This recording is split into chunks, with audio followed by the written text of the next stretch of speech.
ఇప్పటి వరకు ఇజ్రాయెల్ అజేయ శక్తిగా ఉంది. వాళ్ళ జనాభా 1,00,00,000 మంది లేకపోయినా అక్కడ అక్కడ ఉన్న ప్రతి ఒక్కరు సైనికులే. ఎందుకంటే కంపల్సరీ అందరూ సైన్యంలో పనిచేయాలి మగవాళ్ళందరూ. అట్లాగే ప్రతి ఇంట్లో కూడా బంకర్స్, ఆహ్, బాంబ్ షెల్టర్ జోన్స్ ప్రతి ఇంట్లో కూడా ఏర్పాటు చేసుకోవాలి. ఏ కన్‌స్ట్రక్షన్ గాని, ఆఫీస్ గాని కట్టినా ఖచ్చితంగా దీనికి ప్లేస్ ఉండాలి. అలాంటిది అంటే వారికి వాళ్ళు నిరంతరం ప్రిపేర్ అయ్యుండారు. 1948లో ఇజ్రాయెల్ ఏర్పడినప్పటి నుంచి కూడా వాళ్ళు నిరంతర యుద్ధాల్లోనే ఉన్నారు. ఎందుకంటే పాలస్తీనా, గాజా అండ్ వెస్ట్ బ్యాంక్‌లో ఈ ఈ 2 కలిపి పాలస్తీనా అంటారు. ఈ రెండిట్లో పాలస్తీనియన్ అరబ్ ప్రజలుంటారు. వాళ్ళని బంధించేశారు వీళ్ళు. అంటే ఒక గ్రేటర్ ఇజ్రాయెల్ ఏర్పడాలనే పేరుతో ఒక ఓపెన్ జైల్‌లాగా చేసి పెట్టారు. వెస్ట్ బ్యాంక్‌లేమో ఇజ్రాయెల్ సైన్యం కూడా అక్కడే ఉంటారు.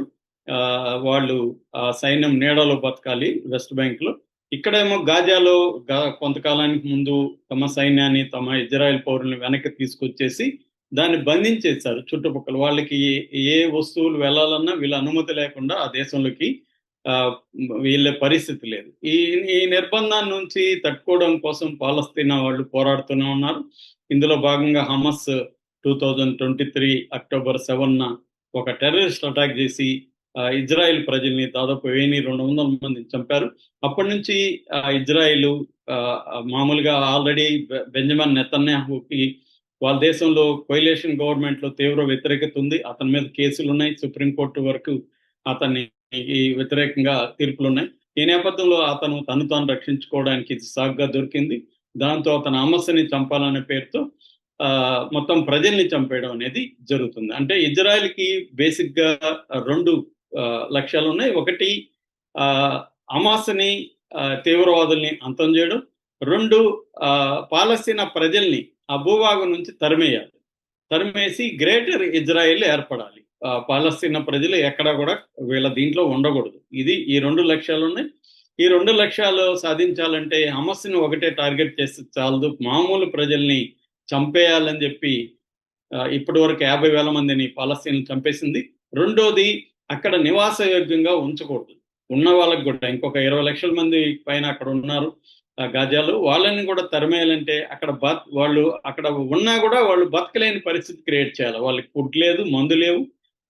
హాస్పిటల్స్ అన్ని మీద దాడి చేయడం.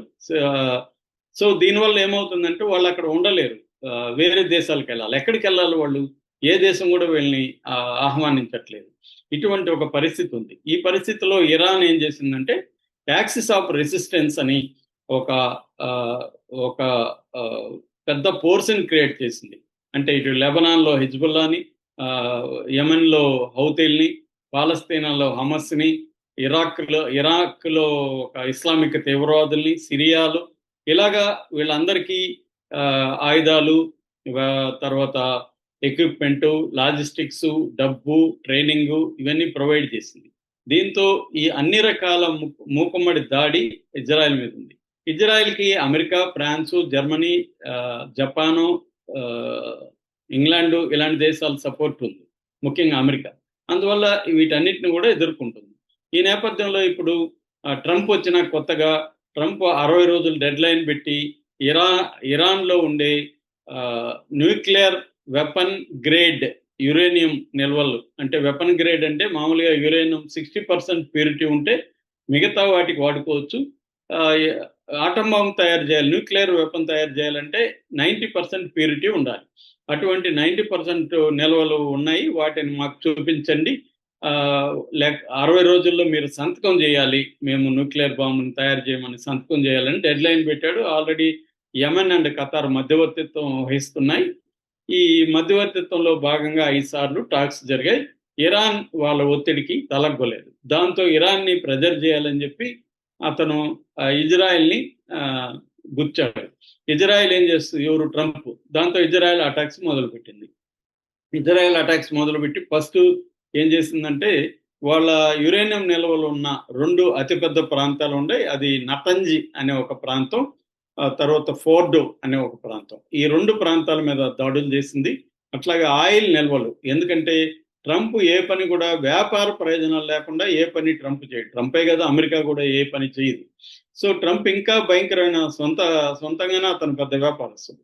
సో చైనా కి ఇరాన్ మధ్య మంచి సంబంధాలు ఉన్నాయి. ఇరాన్ నుంచి ఎక్కువగా ఆయిల్ చైనా కొనుక్కుపోతుంది. ఇరాన్ మీద గత 2 ఏళ్లుగా ఆంక్షలు విధించినా కూడా చైనా దీన్ని పట్టించుకోవట్లేదు. సో అందువల్ల ఆయిల్ నిల్వల మీద అటాక్ చేయాలి. ఎందుకంటే చైనా $400 బిలియన్ ఇరాన్ లో పెట్టుబడులు పెట్టింది. సో దాన్ని బ్రేక్ చేయాలంటే ఆయిల్ నిల్వల మీద కూడా దాడులు చేయాలని చెప్పాడు. ఇజ్రాయెల్ చేసింది.